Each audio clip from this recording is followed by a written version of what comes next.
చాలా గొప్ప త్యాగం చేశాడమ్మా మీ ఆయన. మనిషికో మాట గొడ్డుకో దెబ్బ అంటారు. మనిషిని అనుకొని చాలాసార్లు చెప్పి చూశాడు. పశువును నిర్ణయించుకున్నాడు. బెత్తంతో కొట్టడం ఇష్టం లేక చావుతో అమ్మ పసుపు కుంకాలతో కొట్టాడు. చూడమ్మా, నాన్న చేసిన త్యాగానికి అర్థం ఉందనుకుంటే నేనొక్క మాట అడుగుతాను, సమాధానం చెప్తావా? నీ మెళ్ళో బంగారం కోసం ఎవడో రౌడీ బజార్లో నిన్ను చంపబోతుంటే కాపాడండి కాపాడండి అని పక్క వాళ్ళని అడగవా? నా కొడుకో మొగుడో వచ్చి కాపాడుతాళ్లే అని అక్కడే నిలబడతావా? నాన్న సిద్ధాంతం ప్రకారం అయితే జనం కూడా నిన్ను కాపాడకూడదమ్మా. మా అమ్మ కాదుగా, మా అక్క కాదుగా, మనకెందుకులే అని నిన్న రౌడీలకు అప్పగించి వెళ్తారు. రోడ్డు మీద వెళ్లేప్పుడు కాలికి ముళ్ళు గుచ్చుకున్నా గాజు పెంకు గుచ్చుకోకపోయినా ఇంకొకళ్ళకి గుచ్చుకోకూడదని ఆ గాజు పెంకుని తీసి దూరంగా పడేస్తాం.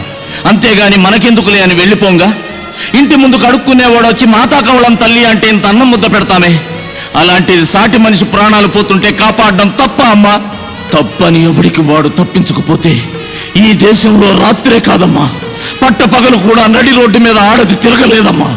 ఒకవేళ తిరిగితే మాత్రం చీర కావలసిన వాడు చీర, నగలు కావలసిన వాడు నగలు, మానం కావలసిన వాడు మానం, ప్రాణం కావలసిన వాడు ప్రాణం దోచుకుపోతారమ్మా, దోచుకుపోతారు. అయినా ఇవన్నీ మీ ఆయన గారికి అక్కర్లేదమ్మా. ఆయనకి తన ఫ్యామిలీ ముఖ్యం, తన పెళ్ళాం ముఖ్యం, తన కొడుకు ముఖ్యం. అందుకే ఇంత గొప్ప త్యాగం చేశాడు. Hats off, hats off. అలాగేనమ్మా, మీ ఆయన చెప్పినట్టుగానే నాకు నా ఫ్యామిలీ ముఖ్యం, నా జీవితమే ముఖ్యం. సండే సండే చికెన్ చేసుకున్నామా, మండే మండే మటన్ వండుకు తిన్నామా, వారానికి ఒకరోజు సినిమాకి వెళ్ళామా, ఇవే నా జీవితానికి ముఖ్యం. కళ్ళ ముందు ఎవడు ఏడుస్తున్నా ఎవడు చస్తున్నా మనకనవసరం అనుకునే జీవిస్తాను, మనకనవసరం అనుకునే జీవిస్తాను.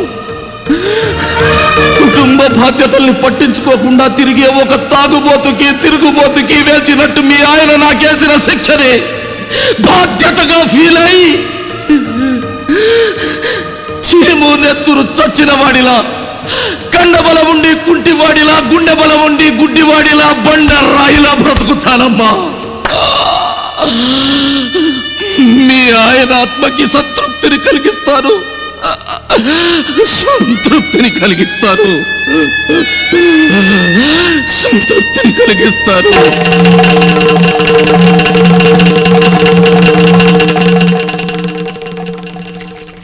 ఏంటమ్మా పకోడీలు మొత్తం నాతోనే చేయించేలా ఉన్నావు? సర్లే, ఈ పిండి సంగతి నేను చూసుకుంటా గానీ ఆ మూకిడి పొయ్యి మీద పెట్టు. ఒరే, ఒక్క పకోడీ లేట్రా, ఊరిలో గారెలు అన్ని చేసి పెట్టాను. ముందు ఆ తల్లిని బాబుని కాపాడరా. భలే దానివమ్మా. నాన్నేమన్నారు? మనము మన ఫ్యామిలీ. తప్పేరా, పక్క వాళ్ళ గురించి పట్టించుకోకపోవడం తప్పేరా. అదేంటమ్మా అలా మాట్లాడతావు?